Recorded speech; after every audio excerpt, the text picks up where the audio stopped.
በግቢዎቻችሁ ውስጥ አንድ ከብት አስራችሁ ማድለብ ለምትፈልጉ ካላችሁ በተለይም ደግሞ መጪው ገና በዓል አለ። በዚህ በሁለት ወር ጊዜ ውስጥ ከብቶችን ማድለብ ለምትፈልጉ ካላችሁ ግዢያችን የሚሆነው ከ115,000 እስከ 120,000 ብር ደረጃ 2 የሆነ ከብትን መግዛት ይጠበቅብናል።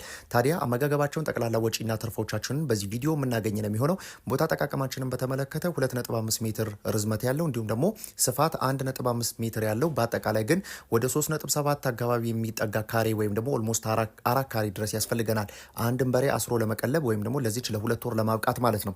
በአጠቃላይ እንደነገርኳችሁ ሁለተኛ ደረጃ የሚባል ወይም ደግሞ አጥንቶቹ በግልጽ የማይታዩ መድለብ የጀመረ ወይም ደግሞ መወፈር የጀመረ አይነት ከብቶችን መግዛት ይኖርብናል። ከዚህ በተጨማሪ ታዲያ ወጪዎቻችንን ስንመለከት የምንጀምረው የመጀመሪያው ፌዝ 1 ላይ የምንለው የአዳፕቴሽን ፔሪድ ወይም ደግሞ ከብቶቻችንን ማላመድ ከመጡበት አይነት አካባቢ ወይም ደግሞ ለምሳሌ ከብቶቹ ከግጦሽ አካባቢ ሊመጡ ይችላሉ ወይም ደግሞ እኛም ልንጠቀምባቸው በአጭር ጊዜ ውስጥ የስጋ ምርታቸውን የሚጨምሩ ወይም ደግሞ ኤዲጂ የምንለው ወይም ደግሞ አጠቃላይ አቨሬጅ ዴይሊ ጌን የምንለው አይነት መጠናቸው እንዲጨምር ወይም በቀን ምን ያክል ኪሎ በአማካኝ ሊያገኙ ይችላሉ የሚለውን መጠናቸውን ከፍ ለማድረግ አመጋገባችን በጣም የተስተካከለ መሆን አለበት። በአጠቃላይ ግን አንድ ከብት ከ8 እስከ 10 ኪሎ ያክል ድርቆሽ ምናልባት በእርጥበነቱ የደረቀ ሳር ሊሆን ይችላል፣ ገለባ፣ ጭድ የመሳሰሉ ነገሮች መጠቀም ይኖርባቸዋል። የተመጣጠነ መኖ ፍጆታውን ስንመለከት እንግዲህ በአማካኝ እስከ 360 ኪሎ ያክል መኖ ይመገባል። ይህም ደግሞ ካልኩሌት የተደረገው ያ ማለት በቀን ከ5 እስከ 6.5 ኪሎ ያክል የተመጣጠነ መኖ ይፈልጋል። ያ ማለት የክብደቱን ከ2.5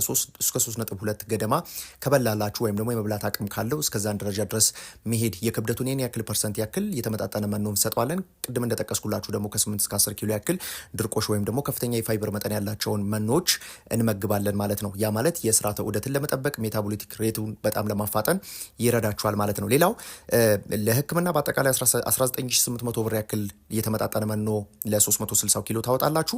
ከዚህ በተጨማሪ ደግሞ ለሕክምና 800 ብር እንዲሁም ደግሞ ለተጨማሪ ቫይታሚን ሕክምናዎችና ለውስጥ ጥገኛ ደግሞ 600 ብር ለጉዝጓዝ 300 ብር ታወጣላችሁ። አጠቃላይ በሁለት ወር ጊዜ ውስጥ ለአንድ ከብት ብቻ እስከ 22700 ብር ያክል ወጪ ታደርጉና በምትኩ ደግሞ ምን ታደርጋላችሁ? እነዚህ ከብቶች እንግዲህ በመጀመሪያዎቹ 10 ቀናት ውስጥ በጣም ዝቅተኛ የሆነ ኤዲጂ ያላቸው ወይም ደግሞ በቀን የሚጨምሩበት አይነት ኪሎ መጠን በአማካይ ማለት ነው። ስለዚህ ይሄ መጠን እንግዲህ ከ700 ግራም እስከ 1.2 ኪሎ የሚጠበቅ ነው የሚሆነው በመጀመሪያዎቹ 10 ቀናት ወይም ደግሞ አዳፕቴሽን ፔሪድ ባልኳችሁ ጊዜ ላይ። እንዲሁም ደግሞ ከዚህ ቀጣይ ደግሞ ስንመለከት እንግዲህ በአማካይ ከ1.5 እስከ 2 ኪሎ ያክል እንዲጨምሩ ነው እነዚህ መኖች የተዘጋጁት ወይም ደግሞ ኮንሰንትሬትድ ፊዱ እጅግ በጣም ከፍተኛ የሆነ ጥቅም አለው። ስለዚህ ሃይሊ ኢነርጂ የሆነ ወይም ደግሞ በከፍተኛ ሁኔታ በኢነርጂ በኃይል የበለጸገ አይነት መኖ ማዘጋጀት ይጠበቅብናል ማለት ነው።